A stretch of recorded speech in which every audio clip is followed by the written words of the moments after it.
join us for the stories that connect us all. Together, let's explore the heart of South Sudan. Welcome to Around South Sudan. You go to podcast for the stories that shape our nation.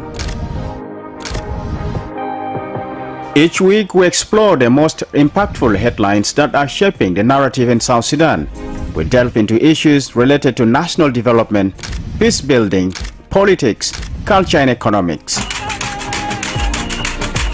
To stay informed and engaged, tune into Around South Sudan and be part of the conversation that matters. Subscribe now and join us for the stories that connect us all. Together, let's explore the heart of South Sudan. Welcome to Around South Sudan. You go to podcast for the stories that shape our nation. Each week, we explore the most impactful headlines that are shaping the narrative in South Sudan. We delve into issues related to national development, peace building, politics, culture, and economics. To stay informed and engaged, tune into Around South Sudan and be part of the conversation that matters. Subscribe now and join us for the stories that connect us all. Together, let's explore the heart of South Sudan. Welcome to Around South Sudan. You go to podcast for the stories that shape our nation. Each week, we explore the most impactful headlines that are shaping the narrative in South Sudan.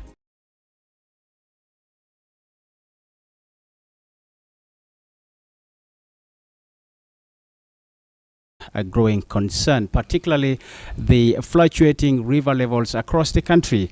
Now, the Ministry of Water Resources and Irrigation has issued a nationwide alert citing unstable and rising water levels as key monitoring stations. Now, while some areas like Juba and Wau are seeing slight declines, others, including Mangala, Malakal, and Nyamlel, are experiencing dangerous surges that could lead to mild to moderate flooding. Now, as climate pattern shifts and communities brace with the impact, we ask what is driving these changes and how can we adapt, respond, and also build resilience. Now, joining us today, our special guest on my left hand is Atiba Andrew, is a PhD holder and also the associate professor and head of the Department of Environmental Studies at the University of Juba. I don't know much about your academic background, but let me cease here for now. If you want to highlight more, that may be later, but otherwise you're welcome. Thank you.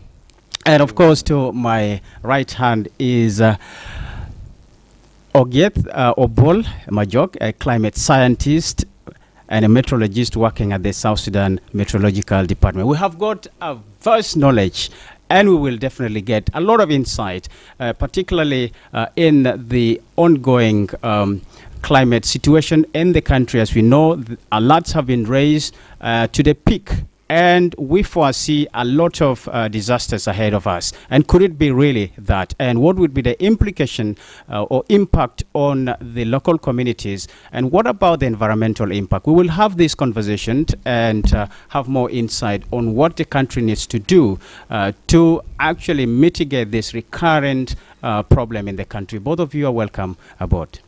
Thank you. Let me start with you, Ogieth Obol Majok. What is causing the fluctuating river levels we are seeing across South Sudan right now? Is this typical for this time of the year? Thank you for High Radio. I'm glad to be part of this discussion, which is important for our population to have knowledge about what is going and what is the reason behind all these issues of flooding.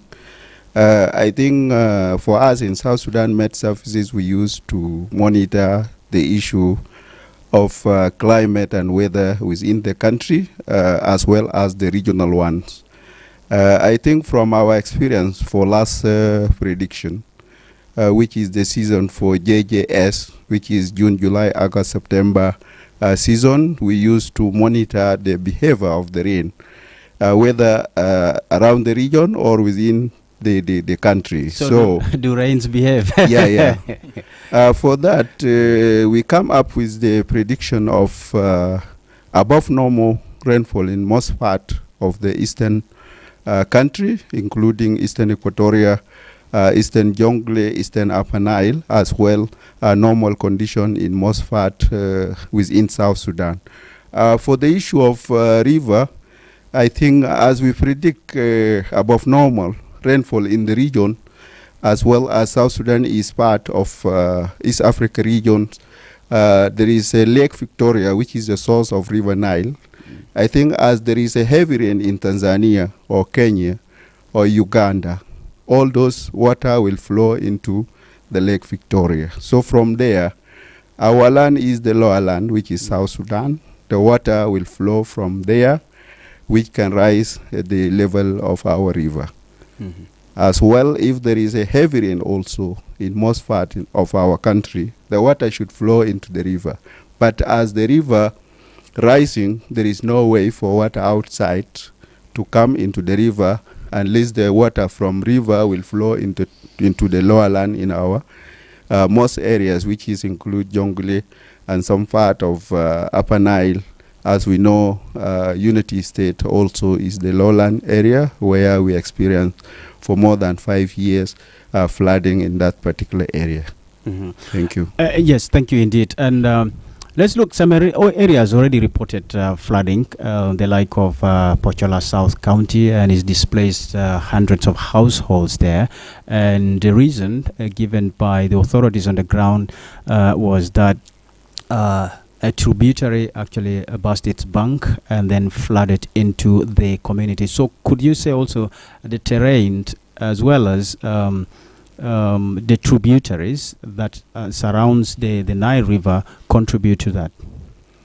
Yeah, of course. During the forum, we used to issue a kind of advisory, like highlight for those who are along the river, what measures should be taken, and they should prepare earlier for that response. They should look to the islands areas. But as we know, there is a lot of challenge with our country in terms of issue of land.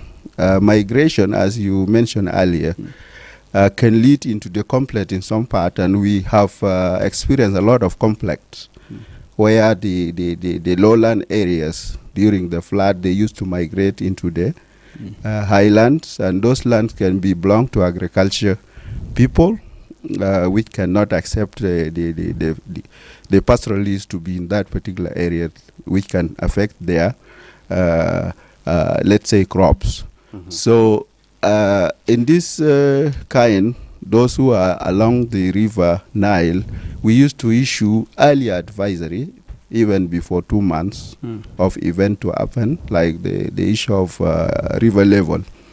We used to issue an early alert before 2 months for them to prepare earlier for that particular event. But as you know, our people, they are not taking action when the information has been released, whether by the authorities or by the communication channels. They will not take care of that information unless something happened. They will remember that we have been told before. But the issue of poor preparedness will make things worse than to be less affected. Isn't it also the question of inefficiency in communicating this? Yes, you may release, but who actually disseminate this information? Do the communities really have access to this information? You are right. In terms of disseminating this information, as I said, there is a lot of challenges. We, with our stakeholders, we used to organize a forum, including academia, national and international organizations, line ministries. We used to call them as a part of dissemination of information. But as you know, there is a lot of challenge with our population to get information, whether through radio. Most of them, they have no radios, and some channels, they are not reaching most part of the country. Another issue is the authorities in those particular areas. They should be part of this dissemination after we release the press as the responsible people into the aspect of climate and weather. They should take it into the ground level where all the people can get information earlier so they can be prepared. But as you say, there is a lack of, getting information. In terms of dissemination is still poor because for us, we have limited resources where we cannot be able to reach all the level of the state. But we can do it as a national, and then it can be communicated by the other stakeholders into the grassroots level. Which we often do actually as a radio station, and you said there are still challenges. Some communities do not have access to radio or even equipment to be able to listen to radio. Now, let's look at the trend of the climate in South Sudan and the flood that is as a result of torrential rainfall in most cases. And for the past few years, we have seen that being consistent.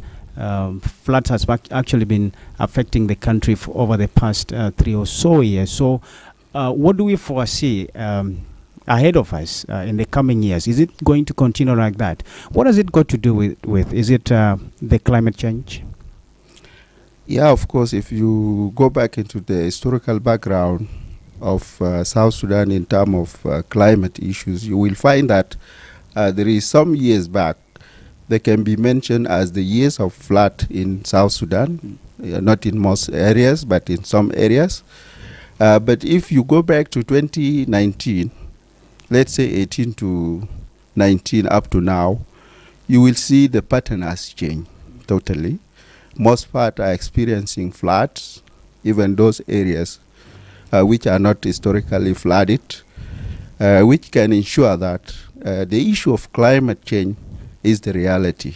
So we are urging our people in this particular aspect to not ignore what the issue of this climate change. They should take a serious way where they heard from whether there is a heat stress, there is a climate, a kind of flood, there is a drought. So they should look into that as the realities, because the climate change become all over the global, not only in South Sudan. You may see in last 2 months in Alaska or one of the American countries, they have experienced a lot of flood where things has been disturbed.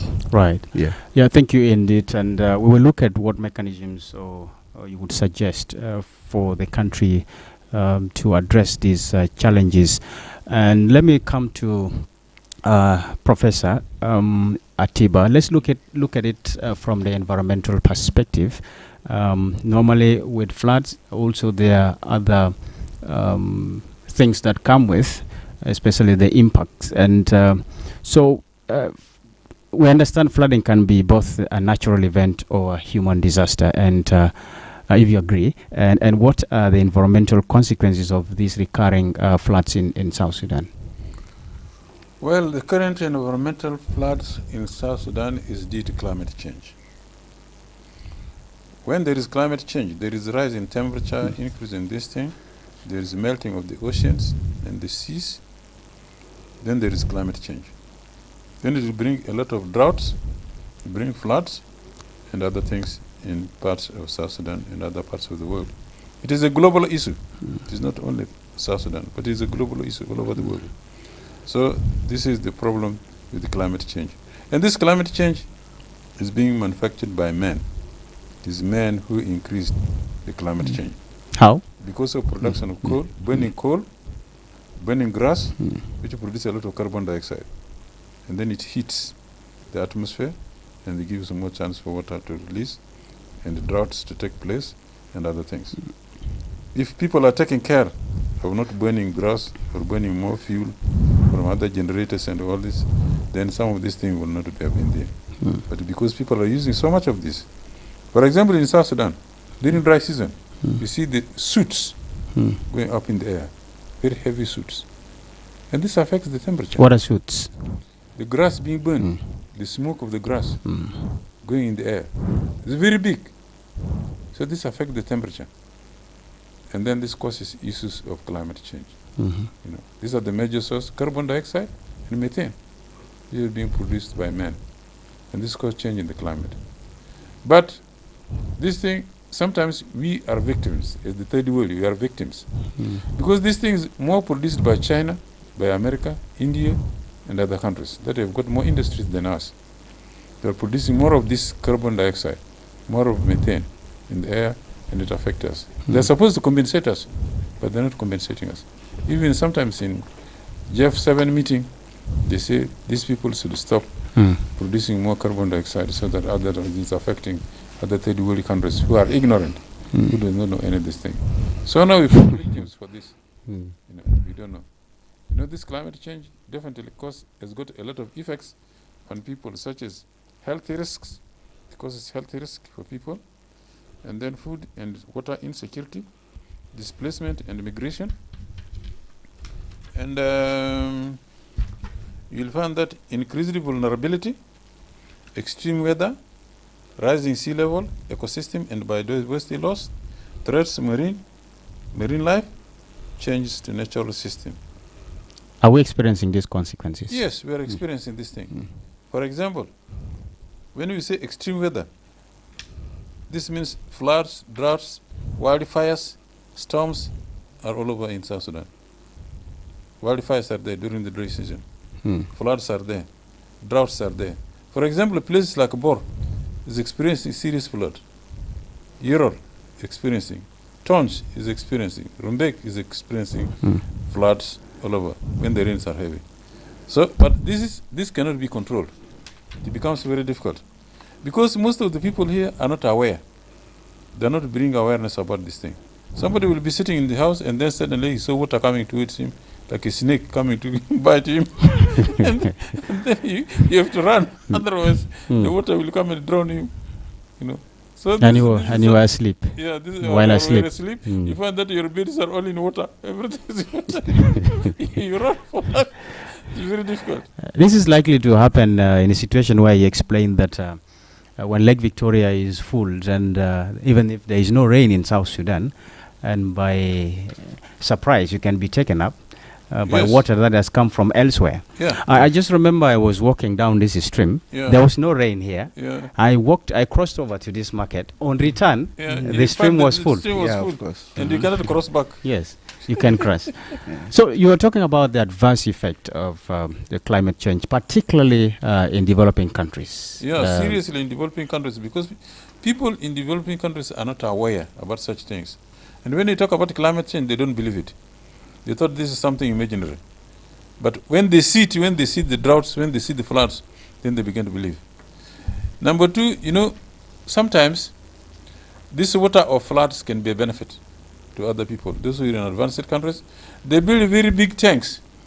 This water will be stored there, and they will use it for irrigation during the dry season, growing vegetables and other things.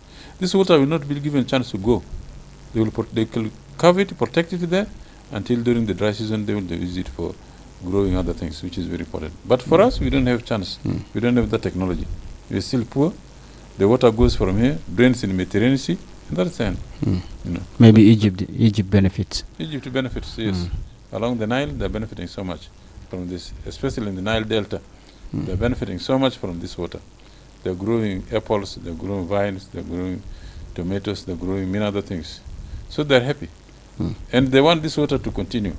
That is why some time back they had a problem with Ethiopia.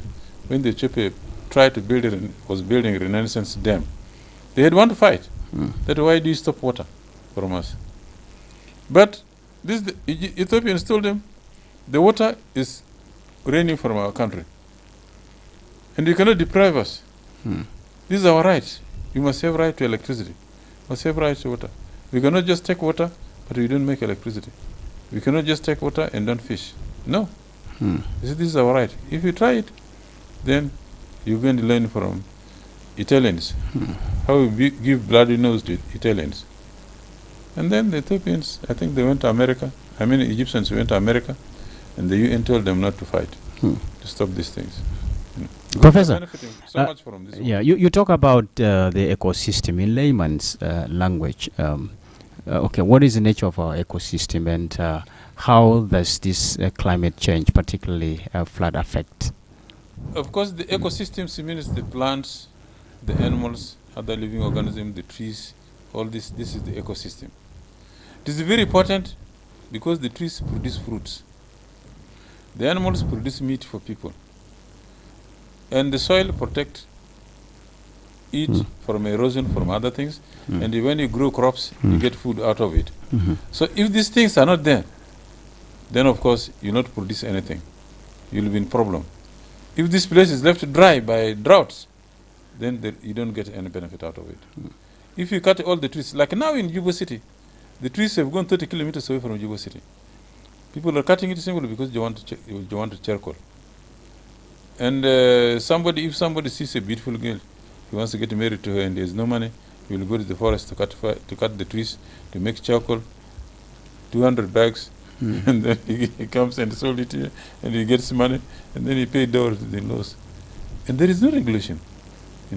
Our bills are not passed. It's still in the Ministry of Justice. So people are operating without justice, without law, without anything. But if there is supposed to be control, that we use sustainable system. If you cut one tree, you plant 5. So that it replaces this. Because if you don't replace it, then this place will become desert, which is not good. You know how deserts were created in Iraq some time back? There is somebody called Sennacherib. He was the president of Iraq, Babylon. He defeated all the kings in the Middle East. Then he told his people that he must cut trees around Baghdad 50 kilometers. So that if the enemy is approaching him there, he will go and attack him before reaching Baghdad. You'll be able to see them from afar. He'll be able to see them far away. And he built a big tower so that his troops can stand there to watch this thing transnight. And by so doing, he created the desert. So now we're creating desert for us. We're cutting trees more than Juba City. After a long time, if we will find the Juba City has become a desert. It is not good. Right.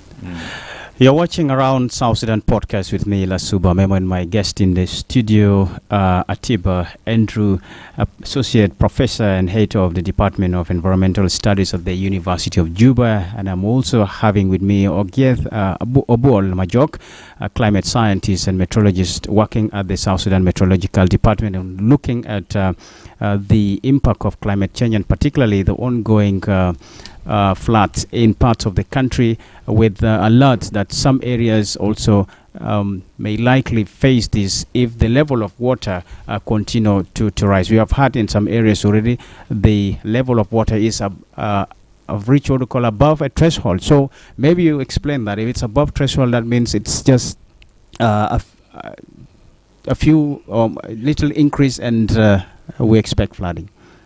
Yeah, thank you again. As we talk about the threshold of the river, there is a certain level. If the water reach that level, we are expecting that the water will flow into outside. And as it is flow into the outside, we are expecting flood in the low areas. So there is a certain measurement. For example, if the river reach around 14.5, it can be a kind of alert, or 15. There is a kind of instrument called river gauges. So they used to measure the river level daily. Where are they situated?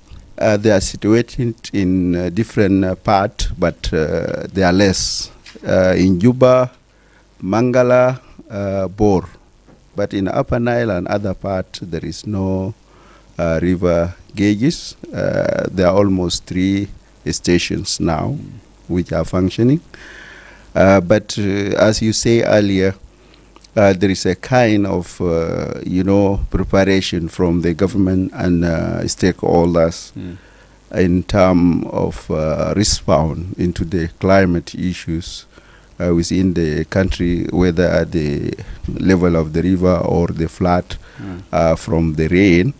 Where they come up with some project that can contribute into the building the capacity of the line ministries which are in charge of that particular, where they can be able to prepare and release information earlier into the communities.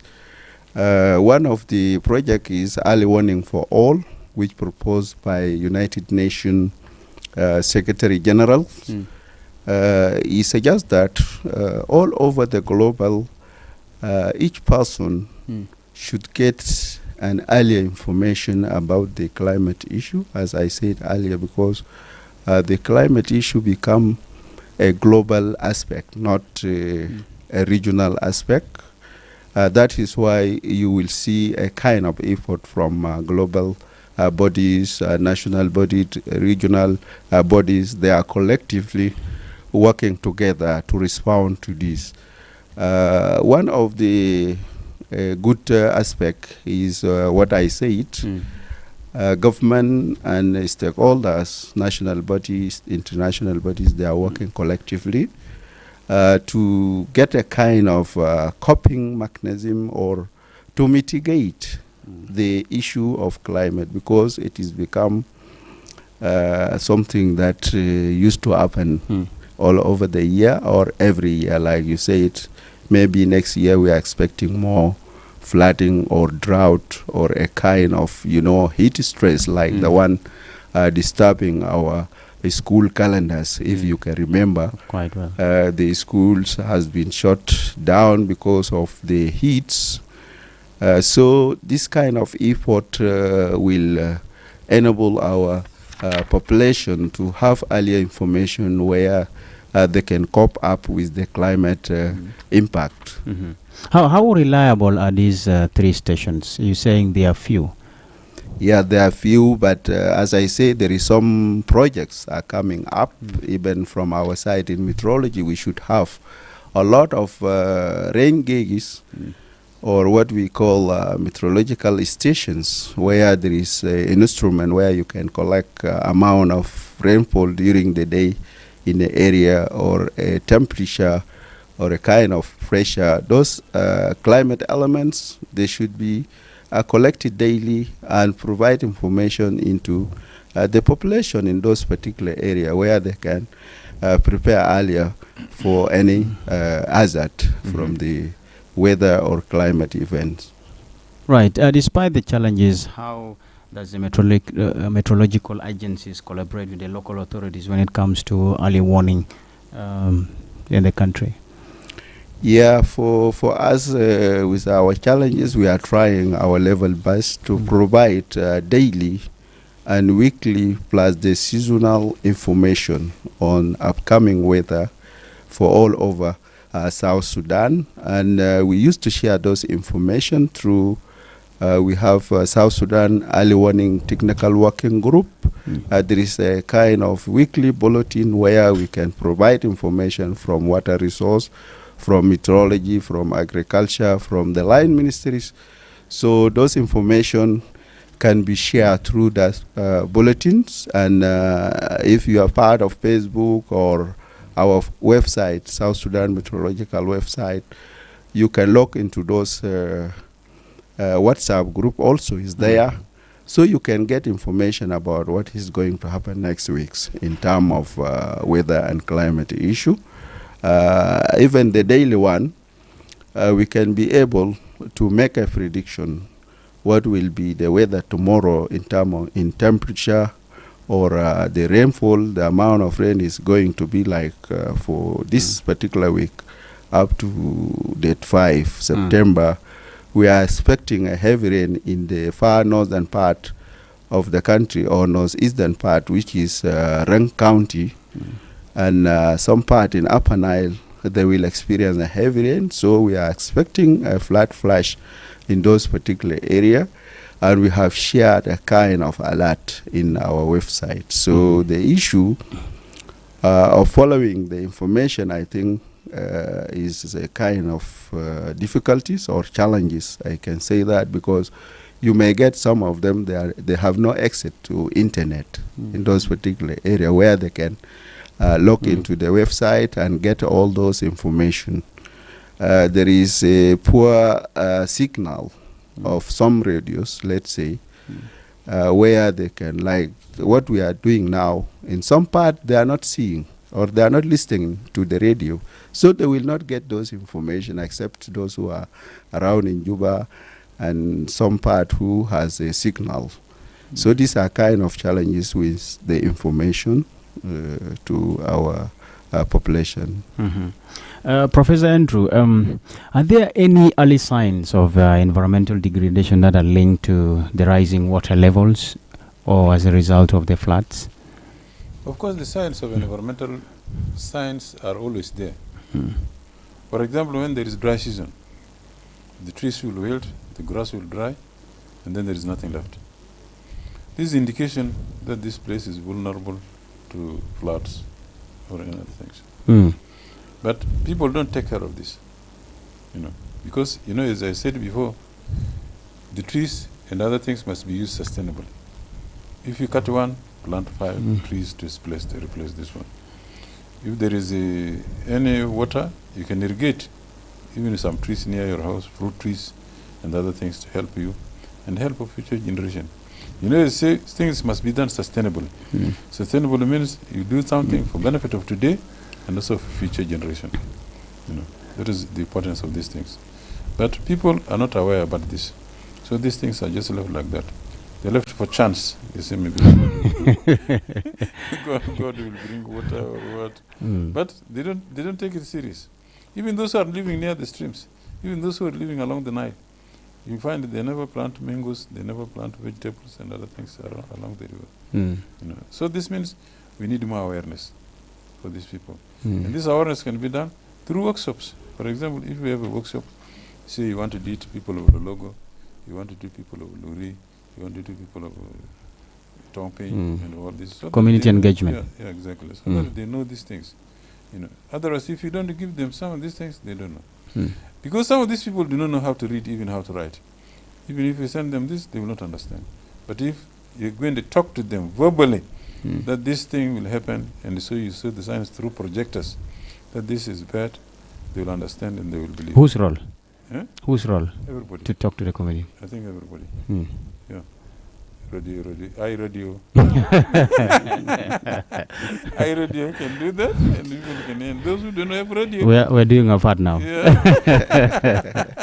They can tell to their friends that this has been said. Hey, did over iRadio? This thing is happening. Take care, and then they will help themselves and protect themselves. Right. We have seen over the years, whenever there are floods,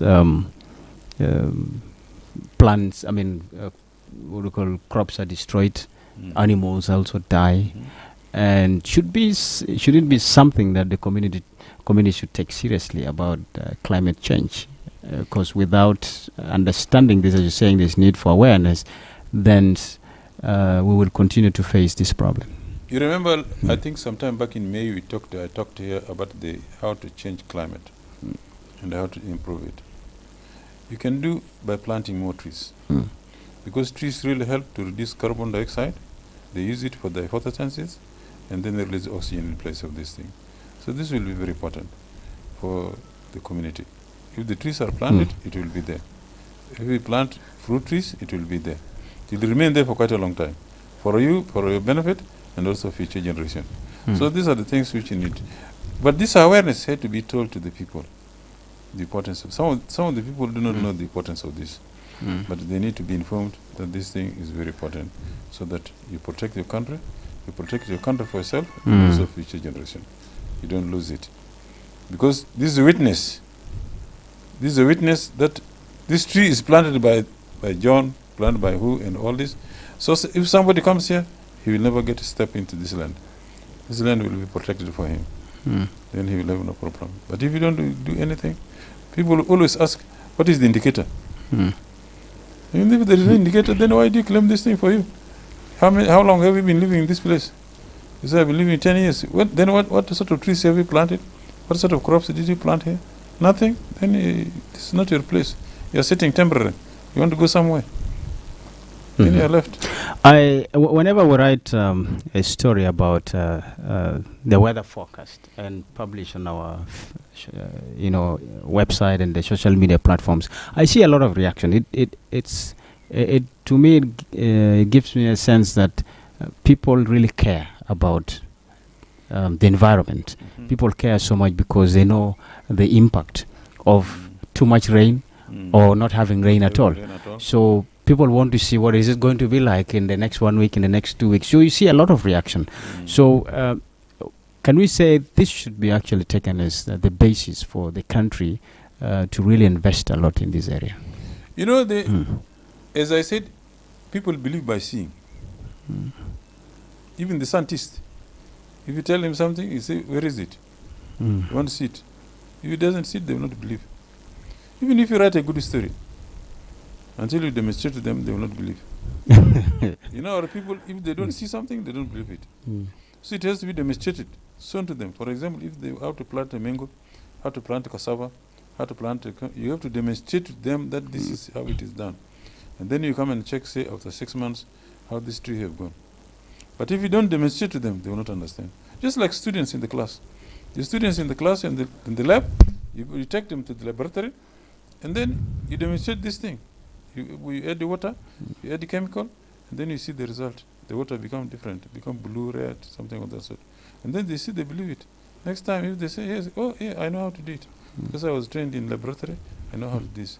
You know, this is how people work. And you know, some of the people who have not gone to school, they will never believe it.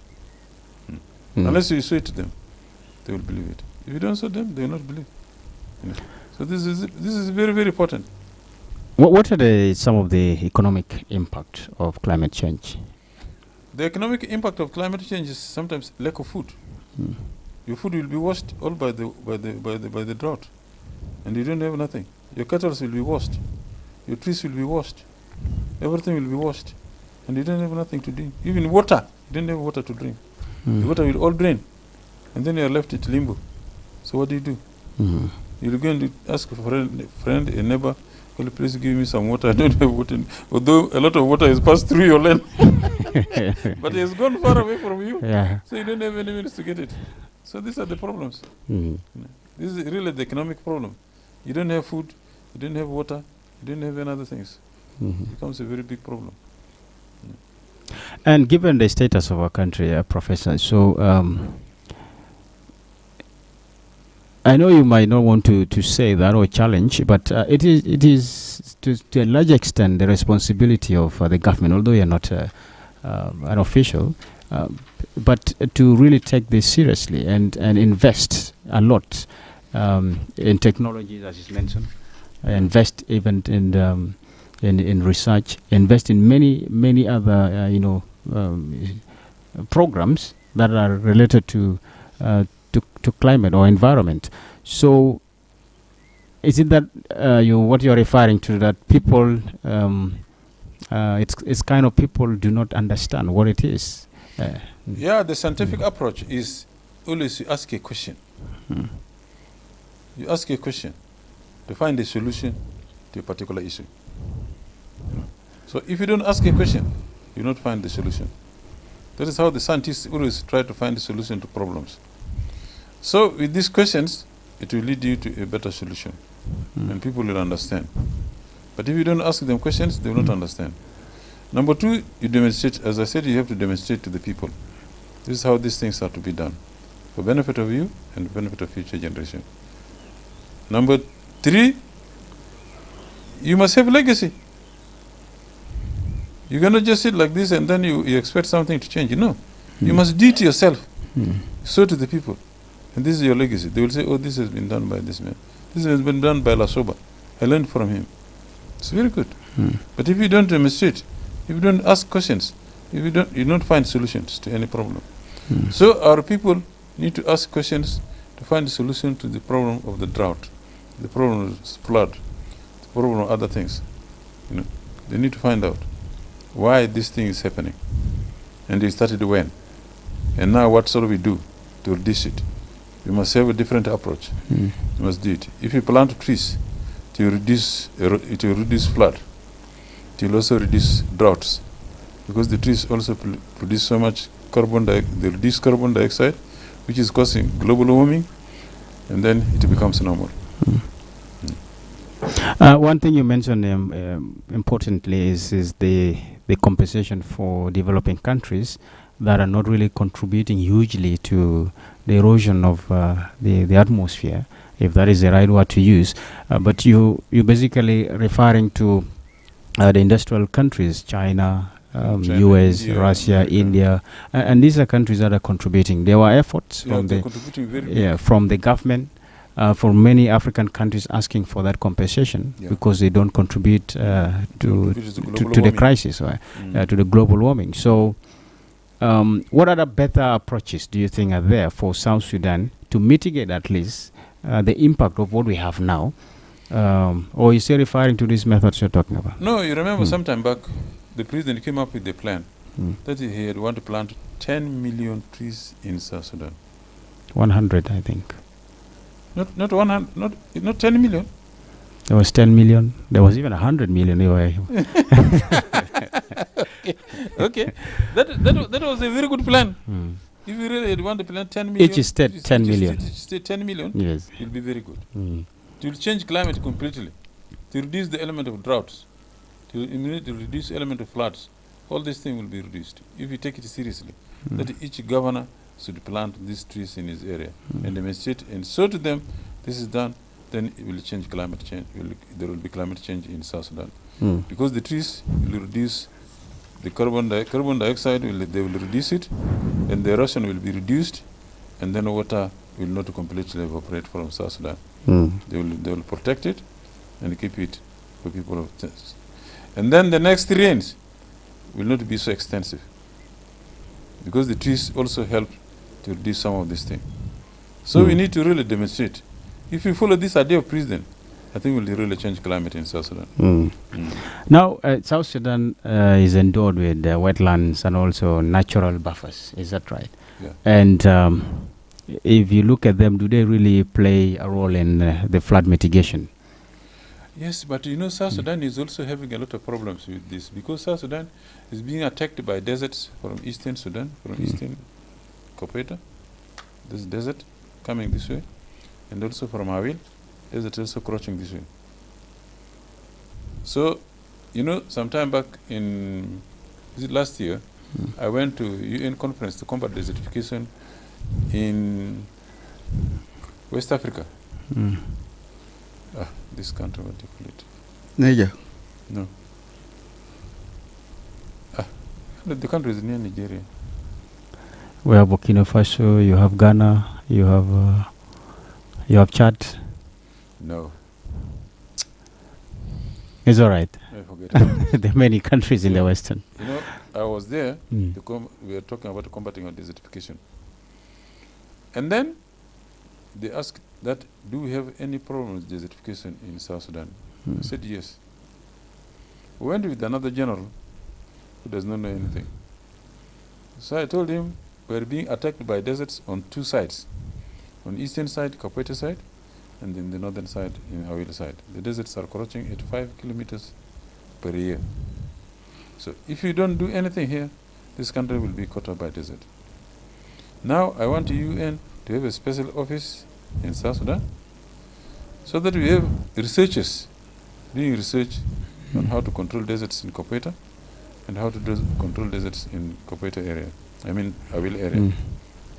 And then we'll define the first growing trees will be planted in those areas to recover the areas that are caught up by desert. And that will be a very good plan. We need people who can do PhD in this area. We need people who can do masters there. And we need people to visit some of this place and try to demonstrate how the good trees can be planted there to rehabilitate these areas. And they were really happy. But now, our people are not doing anything. There is nothing to control desert there. There is nothing to control desert in our way. They're just left like that. So if you don't do anything to stop it, to bring awareness to the people and demonstrate it, then in the long run, we'll be in trouble. If somebody is to live 200 years, you'll find yourself really in a very bad position and you'll regret about it. To what extent is climate change contributing to humanitarian crisis in South Sudan? Yeah, climate change is contributing, you know, I said to food security. You know, it is contributing to food security, lack of food, and the fires, and then lack of water, and many other things. Disease outbreaks. Disease outbreaks, And heat causes healthy problems to the people. You know, it is in South Sudan we are just lucky. We're in Africa we are just lucky. How lucky? But in Europe, when the heat was there in 2007, I think 3,000 people died from heat.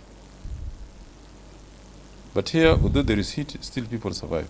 You can go under a tree, you sit there is no problem. But in Europe, because the Europe live in cold places, so when there is extreme heat, it affects them. But we have to take care of it as also. As I said, we have to plant more trees to reduce the effect of global climate change. Let me come to you, Ogier. If you were to recommend to the policymakers, so from a policy and planning perspective, what needs to change to better prepare the country for floods? As I said, there is a kind of effort from government and global stakeholders. They are struggling to have a kind of, effort where we can reduce or mitigate the impact of climate change, including weather, into our population. The better way is a kind of people have to collaborate to work together with researchers, government institutions, NGOs, all the stakeholders. They should agree that we have to work together where we can be able to provide a kind of weather assistance or information on what is going to happen. For example, the information can be released by South Sudan Met Services saying that next 3 months, which is October, November, season is going to be dry, for example, in Awil. So what measures need to be taken by the government in that particular area? As we know, there is a challenges of budget in our country. In most year, government is not allocating any budget for humanitarian crisis, unless from our partners, the global bodies and regional bodies. They are trying to help our population in terms of drought or flood, which has become a regular issue for our country. For government of South Sudan, as it become a kind of continuation of weather and climate issue within the country, most of the policies in terms of budgeting should be put in kind of humanitarian assistance, where they can be able to assist our population in those particular area which are predicted to have a flood or a drought. So they should allocate a budget for response as well earlier, or they should allocate the people, those who are affected by flood, to a good or a highland where they can be accommodated there. They should provide temporary shelters for those who are affected. There is a kind of issue of conflict also, may be raised by the people who migrate to another area. So government should create channels of dialogue before, as we predict there is a flood or the level of a river is going to be higher. People in Bor, the lowland areas, Unity State, some part of Upper Nile, we are expecting to be affected by flood. So what we can do, we have to allocate them to the high land, whether in some part of Central Equatoria, in Lake State, in some area where they can be accommodated there, whether temporary or for time being. And again, they should provide a kind of assistance to those people, because what we know, our population are vulnerable. And all of us, we agree on that, and we know the situation of our country. So what we can recommend, the stakeholders, government and global bodies, regional bodies, they should agree that most of the the budget should go to the humanitarian assistance, where we can be able to mitigate the issue of climate change or the flooding which is experiencing for most part of the country. So these are kind of recommendations we can put into the government. Interesting recommendations, Ogeth. And Professor, are there areas that are inhabitable because of climate change in South Sudan? I think so. There are many areas in South Sudan which are inhabitable due to climate change. For example, in places like Shambe, these are flooded all there. And then you go ahead, you find also Tombe. These are also near the River Nile. They are also which is flooded. And some parts of Irol, and some parts of lakes, some parts of Tonj, and other places. These are all inhabitable. You know, even the cattle moving there and other things eating, but they are inhabitable. And you cannot live there, and you cannot live there because this place, once it starts raining, water stands there for quite a long time, and people use it for fishing, other things, but not for living. It is inhabitable. Would you suggest what we call drainage? I know this word was controversial, dredging. The word dredging brought a lot of issues. Well, and some of the areas where floods are really consistent.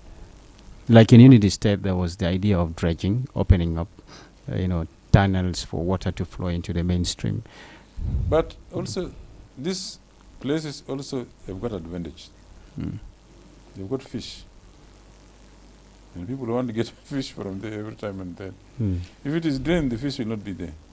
And then they will be in problem. So, I think the best thing is to do other things, maybe to close these places so that water cannot go away and the water remains there. And people use it for cultivation, for growing vegetables and other things. Like what, building reservoirs? Yes, exactly. It will be very good for them. Instead of draining them completely. Because it is the same water that evaporates, and it is the same water that also rains back.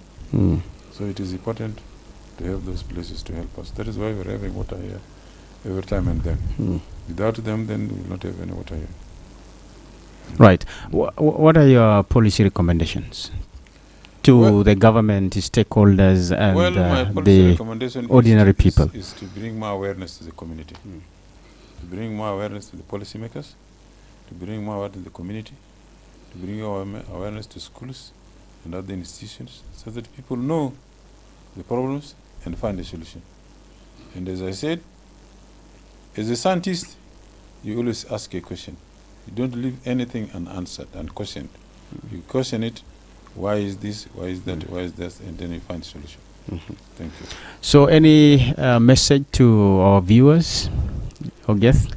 Yeah, from my side, I will recommend our population for those who are affected, even those who are not affected, they should follow the informations which used to release by South Sudan Med Services for their benefit, where they can prepare earlier or mitigate the issue of flooding. For example, the people in referendum area, it is a lowland of Juba, and they are staying there. But they should follow whether what is going to happen next week, next month, tomorrow, so they can prepare for that particular flash flood. Because they used to receive heavy water from those high part of Juba. They used to flow in that side. So they should prepare earlier. As they are listening to the information, they may say next week there is a heavy rain. So let us prepare, move this away, put this in that side. So they can mitigate in that particular way. So I'm recommending our population to follow the climate and weather information which can help them to mitigate the issue of flood and other aspects of climate change. Any alternative source where they can get this information? Of course, as I mentioned earlier, we have our South Sudan meteorological website, We used to organize a forum which is called National Climate Outlook Forum. And for the next months, we will, for the next seasons, we will be overviewing.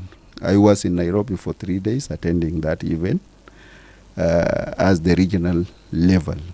And we will come to South Sudan to share information with our stakeholders, and from there to the population on the grassroots on what is going to happen for next 3 months. So whether through your iRadio, Miraya, SSTV, we will share all those information so they can get it available. Yeah, even the university, we will share with them. We used to distribute hard copies and soft copies. So from there, each or any person can get the information easier. Now you mentioned about WhatsApp, right? Yes, there is a WhatsApp group for South Sudan Early Warning Technical Working Group, where we can share all the information from the different line ministries, and our lead ministry is the humanitarian affairs. What do individuals need to do to gain access to the WhatsApp? You can just like the forum we are going to organize, National Climate Outlook. For example, iRadio should be there, where we can get their WhatsApp number, and then they will be part of the WhatsApp group. Okay. And the information you get there, you can share them through iRadio into our population. Yeah. I think that is one of the alternative can help us to disseminate this information as earlier. Professor Tiba Andrew, you mentioned one key thing as I leave you to send your message to our viewers. You emphasize so much on community engagement, going directly and talk to the community to create awareness. And would you see this necessary to be done by local leaders and also experts like him and like you, such that people get to understand climate change and the implications and what they need to do, like the measures he outlined here? So do you see this necessary that it is, since the communities are not very much aware, there is need for experts or people to be able to talk to them? So would you say this should be done by government and stakeholders? Yes, it is the role of government to help the community, and also NGOs. NGOs always play a major role in that. They can go and organize workshops. For example, organize workshop in Majiri, organize workshop in Gumba, organize work in referendum, organize work to inform people about dangers and benefits of this. So if that is done, if one workshop is done in referendum and one is done Tomping and other places, the message can go across, and people will benefit so much. Because, and that is the role of government and NGOs. Because NGOs came always to rescue people from crisis. They always help people from crisis, and they always give information to the people. So this is very important. For example, some time back I was working with the NCA in Torit. Then I was transferred to Kakweta. And there was very serious hunger there in 1985, where we found 75 people dead. Then I wrote a proposal to the director of NCA in Torit. Then he went to Oslo. He brought 120 lorries to come and distribute to these people food, grain, beans, oil, and many other things. And they did well, and they saved the life there. So it's very important. The organization have to help the people. Your final message? My final message is, everything must be done sustainably. You do something today for benefit of today and also future generations. That is very important. Right. Dr. Andrew Atiba, Associate Professor and Head of the Department of Environmental Studies at the University of Juba. I've been honored to have you on this platform, and very enriching insight from your side. And also Ogieth Obor Majak, a climate scientist and meteorologist working at the South Sudan Meteorological Department. It's my honor having you aboard on the Around South Sudan. We look forward to be updating public and creating this awareness in the near future. Thank you so much, dear viewer. We have come to the end of this edition of Around South Sudan podcast, and we will be having a repeat of this program tomorrow morning on the radio. If you want more insight, you can still listen to the radio and get to understand much better what we have discussed on this platform with regard to the climate change and the anticipated flood in parts of the country. And from me to you, do have a lovely weekend. Thank you. Thank you very much. We delve into issues related to national development, peace building, politics, culture and economics. To stay informed